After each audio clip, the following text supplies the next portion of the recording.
வணக்கம் நண்பர்களே, முக்கிய செய்திகளை இந்த பதிவில் பார்க்க போகிறோம். நான்லாம் தோக்கலை, பதவி விலக மாட்டேன், பதவியை ராஜினாமா பண்ண மாட்டேன் அப்படின்னு மமதா பானர்ஜி சொன்னாங்களே. எலெக்ஷன் கமிஷனை பயன்படுத்தி பாஜக இந்த தேர்தல் முடிவில் முறைகேடு பண்ணிட்டாங்க, 100 தொகுதிகளை திருடிட்டாங்க, எங்களுடைய வெற்றியை பறிச்சிட்டாங்க அப்படின்னு மமதா பானர்ஜி புலம்புனாங்க. அதுக்கு ராகுல் காந்தி சப்போர்ட் பண்ணார்.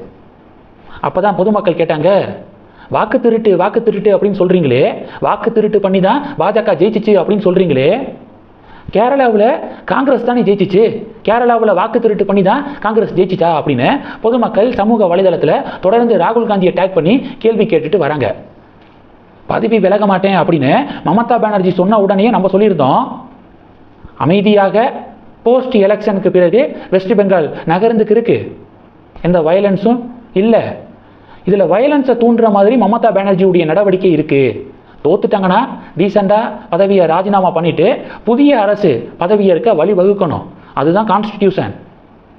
ஆனால் அதுக்கு எதிராக நான் ரிசைன் பண்ண மாட்டேன் அப்படின்னு சொல்கிறது தேவையில்லாத பதட்டத்தை உருவாக்கும், வன்முறையை தூண்டுற மாதிரி இருக்குது அப்படின்னு நம்ம சொல்லியிருந்தோம்ல.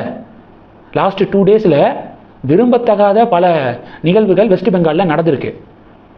எக்ஸாம்பிள் 2 சொல்கிறேன். ஸ்வெந்து அதிகாரியுடைய பிஏ கொல்லப்பட்டிருக்காரு.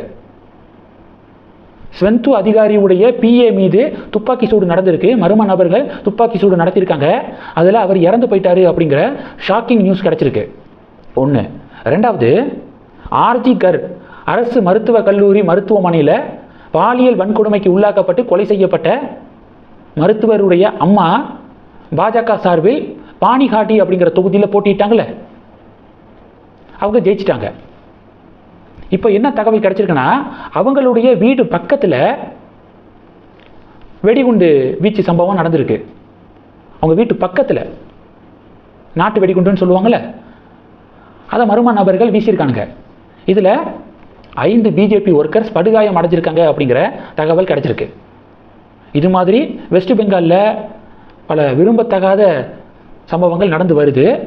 மமதா பானர்ஜி டீசெண்டாக பதவியை ரிசைன் பண்ணிவிட்டு அவங்க கிளம்பியிருந்தா இவ்வளவு பதட்டம் ஏற்பட்டிருக்காது. தேவையில்லாமல் மமதா பானர்ஜி ரிசைன் பண்ண மாட்டேன் அப்படின்னு சொன்னதுனால கான்ட்ரவர்சிக்கு மேலே கான்ட்ரவர்சியாக நடந்துக்கிருக்கு வெஸ்ட் பெங்காலில். வெஸ்ட் பெங்காலுடைய கவர்னர் ரவி அவர்கள் தமிழகத்திலிருந்து வெஸ்ட் பெங்காலுக்கு அவரை சேஞ்ச் பண்ணும்போது பாஜக தொண்டர்கள் வருத்தப்பட்டாங்க.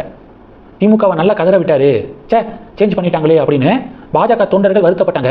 ஆனால் இப்போ பார்த்தீங்கன்னா தமிழகத்தை விட வெஸ்ட் பெங்காலுக்கு தான் ரவி மாதிரியான ரொம்ப ஸ்ட்ராங்கான ஸ்ட்ரிக்டான கவர்னர்ஸ் தேவை. இப்போ அவர் பார்த்துக்குவார். மமதா பானர்ஜி பதவி விலகலை அப்படின்னா என்ன நடவடிக்கை எடுக்கணுமோ அந்த நடவடிக்கையை கவர்னர் எடுப்பார்.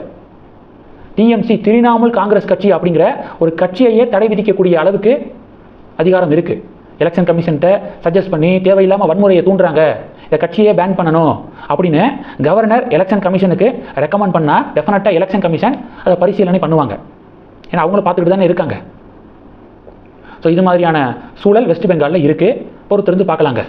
இந்த செய்திகளை பற்றி உங்களுடைய பார்வைகளை மறக்காமல் கமெண்ட் பண்ணுங்கள். தொடர்ந்து கனெக்டில் இருங்க. அடுத்தடுத்து நிறையா பதிவுகளை பார்க்க போகிறோம். நன்றி. ஜெய் ஹிந்த்.